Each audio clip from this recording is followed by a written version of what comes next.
Hello students, how are you. I hope आप सभी अच्छे होंगे। तो स्टूडेंट्स, आज का लेक्चर होगा हम लोग का न्यू चैप्टर। हम लोग स्टार्ट करेंगे। बच्चों, चैप्टर का नाम है, आप नोट करें हमारे साथ। चैप्टर का नाम है सॉलिड स्टेट, सॉलिड स्टेट्स। ठीक है। तो स्टूडेंट्स, अगर आप बिल्कुल हमारे चैनल पे नए हैं तो आपसे मेरा रिक्वेस्ट है, प्लीज प्लीज आप हमारे चैनल को पहले सब्सक्राइब कर लीजिए और वीडियोस को मैक्सिमम शेयर कीजिएगा। ठीक है। तो चलिए आज का हम लोग स्टार्ट करते हैं सेशन और हम लोग आगे बढ़ते हैं। तो चलिए हम लोग आज देखते हैं इस चैप्टर में जो इम्पोर्टेंट बातें हैं वो होता क्या है। तो पहली बात बच्चों लोग देखेंगे, जो हमारा चैप्टर है बच्चों, हमारा आपका सॉलिड स्टेट है।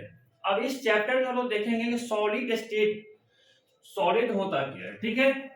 सॉलिड होता क्या है। ठीक है ना। सॉलिड किसे कहते हैं। फिर हम लोग आगे बढ़ेंगे, इस चैप्टर के अंदर जाएंगे। तो आप देखिएगा सॉलिड को बच्चों में ठोस कहते हैं और सॉलिड होता क्या है। आप नोट कीजिएगा,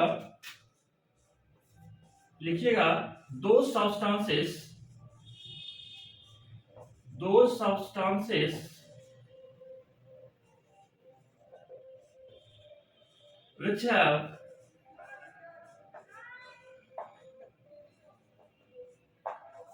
definite shape, definite shape and definite volume, and a definite volume is called solid, is called solid। तो आपको समझ में आ गया होगा सॉलिड क्या होता है बच्चों। तो सॉलिड बच्चों होता है ऐसा पदार्थ जिसका में क्या होगा, डिफिनिट शेप और डिफिनिट वॉल्यूम। दो substance which have definite shape and definite volume is called solid. Solid ऐसा होता है सब्सटेंस बच्चों जिसको आप जिस शेप में चाहोगे बच्चों उसका वो शेप होता है, पकड़ लेता है ना। तो इसका शेप भी डिफिनिट होता है और वॉल्यूम जो बच्चों आयतन होता है वो तो डिफिनिट होता ही है। तो कह सकते हैं है ना, सॉलिड का दोनों आपका फिक्स होता है। बच्चों इसके एग्जांपल में बहुत सारे एग्जांपल है मेरे पास। बच्चों में बात करें टेबल, है ना, सर फिजिकल फॉर्म में टेबल, चेयर, हाँ, NaCl, है ना, आइस। तो बच्चों कहीं कहीं सभी सभी क्या है हमारे सॉलिड के एग्जांपल है। चलिए इसको आप नोट कर लीजिए।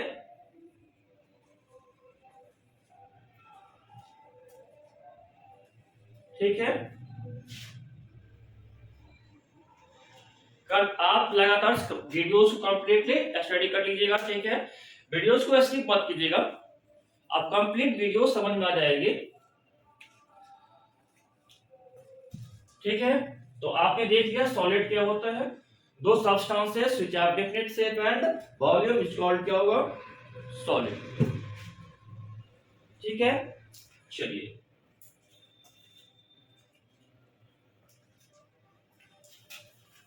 अब बच्चों नेक्स्ट जो हमारा लेक्चर है, अब बच्चों देखेंगे सॉलिड का प्रॉपर्टीज क्या होता है ना।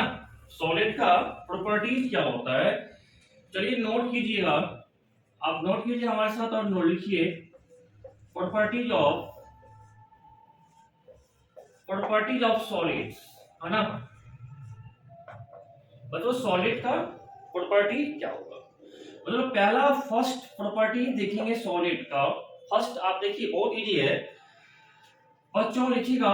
तो मैं तो पहला बात तो वही बताऊंगा आपको कि सॉलिड्स हैव डेफिनेट, है ना, definite shape, sorry definite shape and volume. चलिए अब बच्चों जो सेकेंडरी मैटर है, दूसरा बात है सॉलिड के बारे में, वो इतना इंपॉर्टेंट है। आप कह सकते हैं ना solid have very very strong intermolecular force. तो दे हैव, है ना, दे हैव हाई इंटरमोलिकुलर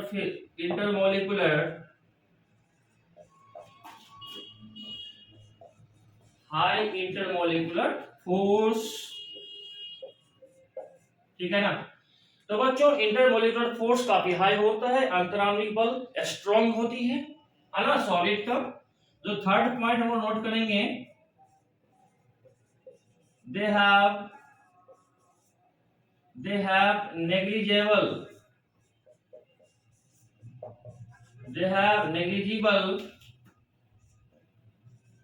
है ना इंटरमोलिकुलर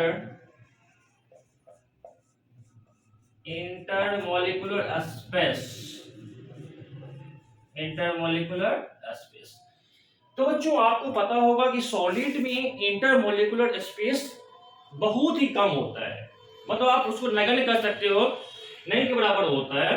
तो चलो बात करेंगे, सॉलिड है कोई, बच्चों इस सॉलिड के अंदर जो कांस्टीट्यूएंट पार्टिकल होंगे बच्चों, वह कांस्टीट्यूएंट पार्टिकल सब क्या होगा आपका, काफी पास पास होते हैं, एकदम बिल्कुल करीब होते हैं ना, है ना। सब बिल्कुल क्या होता है, एकदम ध्यान रखना है कि सॉलिड के अंदर जो कांस्टेंट पार्टिकल बच्चे होते हैं वो सब बिल्कुल एकदम पास पास होते हैं। आया बात समझ में, सारे पार्टिकल बिल्कुल सटे होते हैं, एकदम आसपास नियर होते हैं, जिस कारण से बच्चों इसका क्या होता है, इसमें इंटरमोलिकुलर जो दूरी स्पेस होता है वो मिनिमम होता है। जब बच्चों इंटरमोलिकुलर स्पेस मिनिमम होगा तो जाहिर सी बात है इंटरमोलिकुलर फोर्स काफी स्ट्रॉन्ग होगा, मजबूत होगा, जिस कारण से सॉलिड क्या होते हैं, रिजिड होते हैं। बच्चों इंटरमोलिकुलर फोर्स स्ट्रॉन्ग है, इसका मतलब सॉलिड क्या होगा, रिजिड होगा, ठीक है ना। तो नोट कीजिएगा बच्चों, हम लोग तीनों पॉइंट हमने नोट कर लिया, है ना।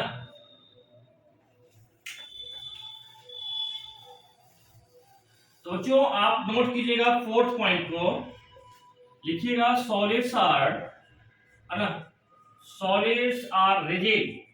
और जो सॉलिड्स क्या होता है, रिजिड होता है। और जो रिजिड का मतलब होता है जिस पर आप प्रेशर लगा रहे हो, बल लगा रहे हो ना, शेप में चेंजिंग नहीं आता है, कड़ा होता है, उसके अंदर जो कांस्टेंट पार्टिकल होते हैं वो एकदम आपस में बिल्कुल पास पास होते हैं, सटे होते हैं, इस कारण से वो कड़ा होता है, रिजिड होता है ना। बच्चों फोर्थ फिफ्थ पॉइंट लिखेंगे, सॉलिड्स cannot be compressed, है ना, solids cannot be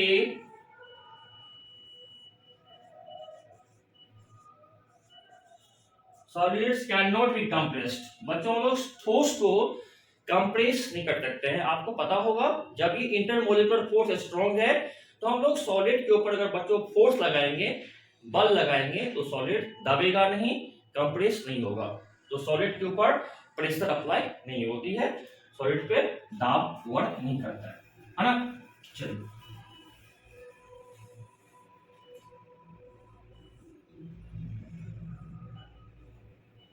बच्चों लास्ट पॉइंट है constituent particles. Constituent particles of solid, है ना, वाइब्रेट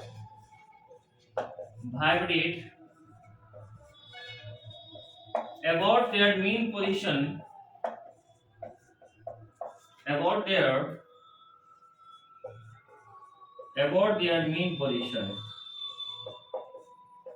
देखिए सबसे इंपॉर्टेंट बात ये है बच्चों, सॉलिड के अंदर जो कांस्टेंट पार्टिकल होते हैं ना, जो उसके मेन पार्टिकल, बच्चों ये बात करो यहाँ पे इसके अंदर जो सब जितने भी डॉट हैं सब बच्चों कांस्टेंट पार्टिकल है। तो ये कांस्टेंट पार्टिकल होते क्या है कि अपनी मीन पोजीशन पे वाइब्रेट करते हैं, ऑसिलेट करते रहते हैं।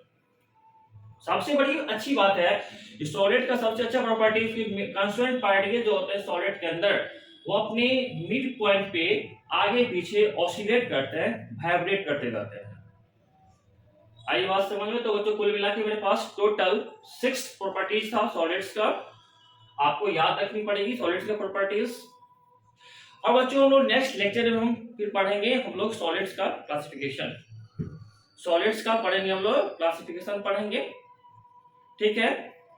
और ऐसे ही वीडियोस को कंप्लीटली पढ़ते रहिएगा, आप नियमित रूप से वीडियोस को पढ़ते रहें, वीडियोस को आप मैक्सिमम शेयर करें, आपसे प्लीज रिक्वेस्ट है आप वीडियोस को शेयर कीजिएगा, पसंद आएगा बच्चों और ये आप समझ में आ जाएगी वीडियोस, लाइक कीजिएगा, लाइक करना मत भूलिएगा। और आपसे रिक्वेस्ट, बस आप हमारे इस चैनल पे बिल्कुल अगर नए हैं, बिल्कुल आप न्यू हो हमारे इस चैनल पे, तो प्लीज प्लीज आप हमारे चैनल को सब्सक्राइब कर लीजिए। तो चलिए हम फिर कल आपसे मिलते हैं नेक्स्ट वीडियोस के साथ, तब तक के लिए बाय।